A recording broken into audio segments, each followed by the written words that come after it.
यदि संसार तुमसे बैर रखता है तो तुम जानते हो कि उसने तुमसे पहले मुझसे भी बैर रखा। यदि तुम संसार के होते तो संसार अपनों से प्रेम रखता, परंतु तुम संसार के नहीं। परंतु मैंने तुम्हें संसार में से चुन लिया है, इसीलिए संसार तुमसे बैर रखता है। जो वचन मैंने तुमसे कहा था उसे स्मरण रखो कि दास अपने स्वामी से बड़ा नहीं होता। यदि उन्होंने मुझे सताया तो तुम्हें भी सताएंगे। यदि उन्होंने मेरे वचन को माना है तो तुम्हें भी मानेंगे। परंतु ये सब कुछ वे मेरे नाम के कारण तुम्हारे साथ करेंगे,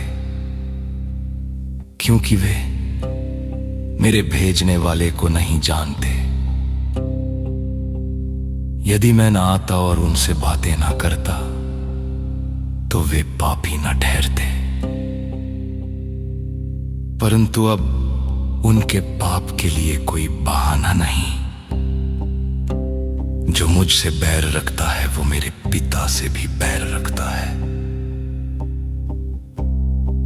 यदि मैं उनके बीच वे काम करता जो किसी और ने नहीं किए तो वे पापी न ठहरते। परंतु अब उन्होंने मुझे और मेरे पिता दोनों को देखा और दोनों से बैर किया। परंतु ये इसलिए हुआ कि जो वचन उनकी अपनी व्यवस्था में लिखा है वो पूरा हो कि उन्होंने मुझसे व्यर्थ बैर किया। परंतु जब वो सहायक आएगा जिसे मैं पिता की ओर से तुम्हारे पास भेजूंगा, अर्थात सत्य का आत्मा जो पिता की ओर से निकलता है, तो वो मेरे विषय में गवाही देगा और तुम भी गवाही दोगे, क्योंकि तुम आरंभ से मेरे साथ रहे हो।